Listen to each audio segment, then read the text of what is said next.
Hello guys and welcome to round number 3 of Tata Steel Chess 2026. What's funny is we got two very interesting results, and both of them happened in the Battle of Countrymen. We had Vincent Keymer playing against Matthias Blübaum. We also had a very interesting game between Cash and Rajuna Rigasi, but we'll stop on this game first and then we'll analyze the game between two Netherlands players. Van Foreest Jorden was playing against Giri Anish, and let's see what happened in those two games.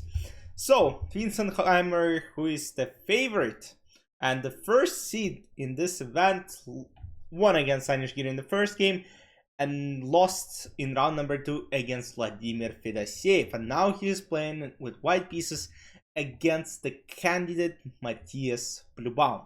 What's interesting is, if you remember the Grand Sways, Vincent had a great position against Matthias, but Matthias managed to escape because Vincent made a huge blunder in their game.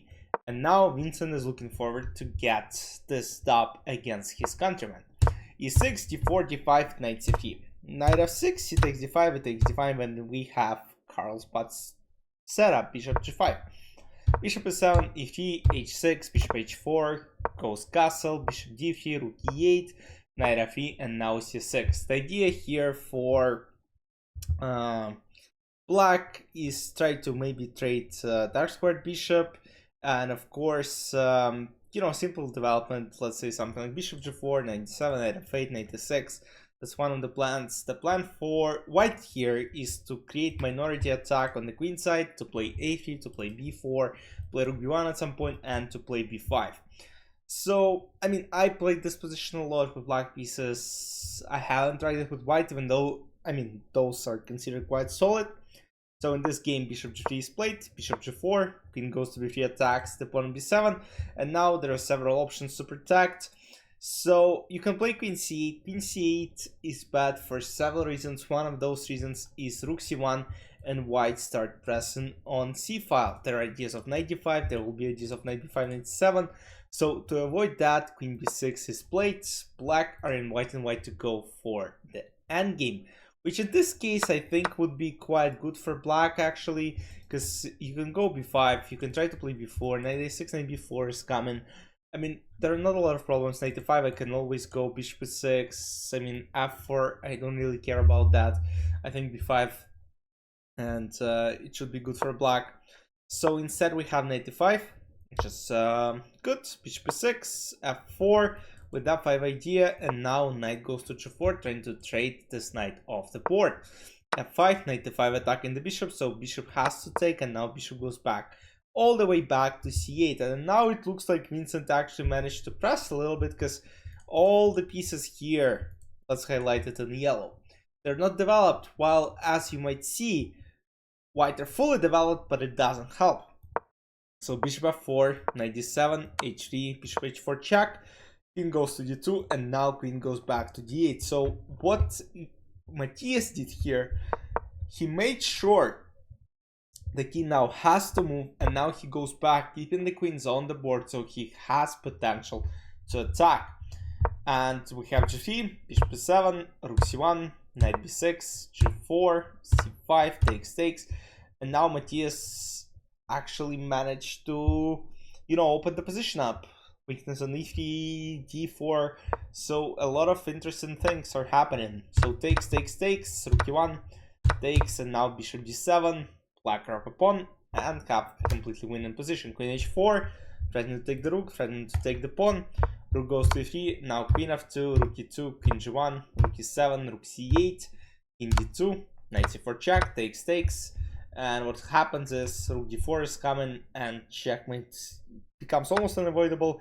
Queen b7, bishop a4, and here white admitted their loss. They cannot really take on f7 because queen f2, and once again, as I said, checkmate is coming. Knight e2, rook c2 can be played. Rook d4 is probably a faster way. After king c3, queen f3 is simply a checkmate. So just like that, Matthias Blübaum manages to win the game, and after two first drawn games against Aravin and Hans Niemann, he beats the first seed with black pieces and will play Yahoo Hirsindarov with white in round number 4. So the second decisive and the other only decisive game in this round happened between Jorden van Foreest and Anish Giri. And let's see what happened. E4 and Sicilian expert plays C5. Knight f g6, and we get knight of defense on the board. I mean, Anish plays bishop e7, the move that he suggests in his own chessable course. F3, bishop e6, king d2 goes h5, castle, knight b7, king d1, queen c7, a3, rook c8. And here I saw the idea about Jorden van Foreest for the first time in my life. He plays knight c1 and he plays knight a2. I'm not gonna lie, this probably have been played in maybe a lot of games, but that's the first time that I saw this maneuver played in top level chess game. I mean, I haven't seen it for a while. Knight c1, knight a2, and knight b4. The idea is, of course, to occupy d5 square, which looks quite logical. Knight b4, knight d5 takes, rook g1, and plays g4 takes. And at this very moment, I tuned in for commentary, and Simon Williams, who is known for his aggressive style, he was surprised that Jorden didn't play h4, because let's say bishop h4 was to be played. I mean, rook h1, king h2, initiate is coming. It is tough position to protect, so something scared him off. He plays bishop d3 first, takes, and now a5. So a5, and the idea, of course, for black is to play b4. So knight a2 b4, a4, queen a6, raiding queens of the board, and we got to the following endgame where it is absolutely equal. Knight c1, knight b3, knight d2, knight e4, trying to get to this d6 pawn. Now bishop e7, g5, and now f5 was a serious mistake. So the best move here for black is actually to play rook c4, attacking the knight. And let's say white can set up a little trap by playing rook g4. The idea is to play knight f6. There is simple rook f8, press and c2 pawn. And in the future, you might actually think of some f5. Let's say if rook d2, I think bishop g5 is also one of the ideas, and then f5.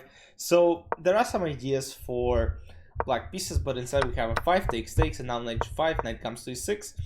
And suddenly black are in a passive spot, because after bishop e6 it turned out that there's stuff to protect a5 and keep this pawn protected as well. So rook e8, rook d3 takes, rook a6, bishop d3, rook e8, king a2, king goes this way, rook g2, and slowly white are trying to improve its position.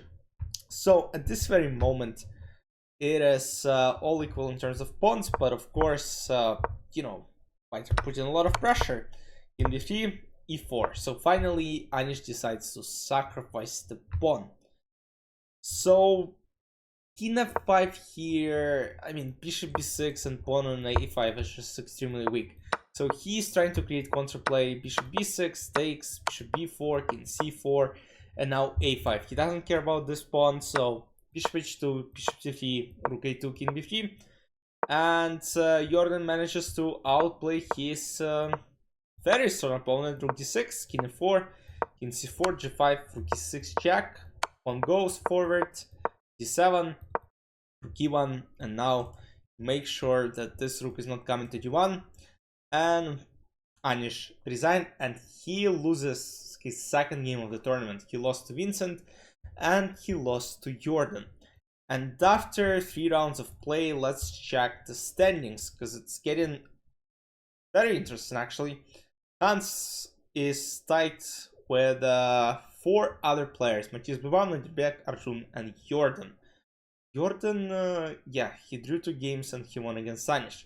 Then Yavahir, Gukesh, Ravin, Yagis, Vladimir Fedosiev, and Taida Ivan Gen at 1.5. Vincent, first seed, is now number 12. Anish, who is another candidate, is number 13. And Prok, number 14. Half a point out of 3. I mean, it is an insane start for 2 of the candidates. Some other candidates like Matthias Blübaum is now number 2 in this standings, and then of course we have Yava here at number 6. So of course it's very interesting to see and kind of already see those battles between the candidates players and non-candidates players. But yeah, a lot of games still to be played. It might turn around completely, so let's see what happens, and I'll see you. I'm not sure if I'll do a recap tomorrow because I have a chess tournament actually myself, so not sure, but I'll let you know. But yeah, that's it from me for today. See you either today or tomorrow or on Wednesday. Bye bye.